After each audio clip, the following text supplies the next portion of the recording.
ઠાસરા નગરમાં દુર્ગંધ મારતું ગટરનું પાણી રોડ પર ફરી વળ્યું। ખેડા જિલ્લાની ઠાસરા નગરપાલિકા કોઈ પણ સમસ્યાનું સમાધાન જલ્દી કરી શકતી નથી। નગરપાલિકાની નહીં પણ પંચાયત હોય એમ લાગી રહેલ છે। જોવા જઈએ તો હમણાં પરિસ્થિતિમાં પંચાયત પણ પ્રાથમિક જરૂરિયાતોને બહુ જ જલ્દીથી પૂરી કરે છે અને સમસ્યાનું સમાધાન કરે છે। છેલ્લા ઘણા સમયથી હુસેની ચોકમાં ગટરના પાણી મુખ્ય રોડ પર ફરી વળેલા છે। આ ગટરના પાણી મુખ્ય રોડ પર ફરી વળેલા છે ત્યાંથી જનતાની ખૂબ જ અવરજવર છે। સ્થાનિકો દ્વારા આજ રોજ વોર્ડ નંબર 2ના તમામ સભ્યો તેમજ નગરપાલિકાના પ્રમુખને ટેલિફોનિક જાણ કરી છે, પણ આશ્વાસન વગર સ્થાનિકોને કંઈ જ મળતું નથી। ગઈકાલે પ્રાદેશિક કમિશનર સાહેબશ્રીને સામાજિક આગેવાન મુસ્તુફા મિયા દ્વારા આ સમસ્યા માટે રૂબરૂ વાત કરી હતી। હવે જોવાનું રહ્યું કે જનતાની આ સમસ્યાને નગરપાલિકા કેટલા સમયમાં દૂર કરે છે। Reporter Zuber Cola, Gujarat crime news, Thasra. Mustufa Malek, Thasra, માજી કારોબારી ચેરમેન। ઠાસરાની જનતાને હું જણાવવા માંગુ છું કે તમે આ કેટલા દિવસ સુધી આ તકલીફને સહન કરશો।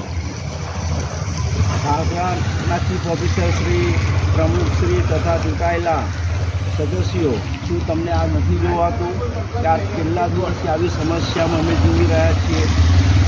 કાલે તારીખ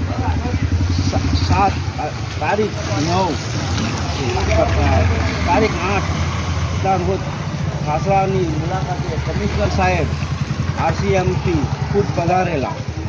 કમિશનર સાહેબને અમોએ અમારી રજૂઆતો ધ્યાન પર લાવ્યા। કમિશનર સાહેબે ચીફ ઓફિસર તથા પ્રમુખશ્રીને સૂચના આપેલ, SRCને પણ સૂચના આપેલ કે ભાઈ તાત્કાલિક આ પ્રોબ્લેમને સોલ્વ કરો।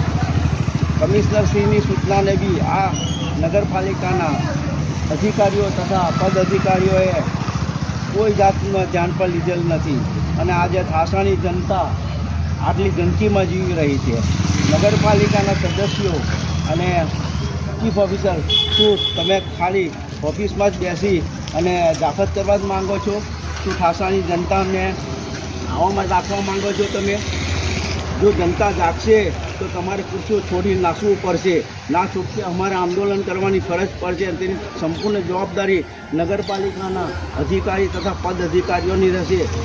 નગરપાલિકાના સભ્યોને સહેજ પણ જો શરમ હોય, ઠાસરાની મા બેટીઓ નાના નાના ફૂલગાઓ આવી જંદકીમાં જઈ રહ્યા છે, મસ્જિદમાં, મદરસા માટે, મંદિરમાં જવા માટે ગયડા લોકો આવી જંદકીમાં જઈ રહ્યા છે, તો શું નગરપાલિકાના સદસ્યોને નથી જોવાતું?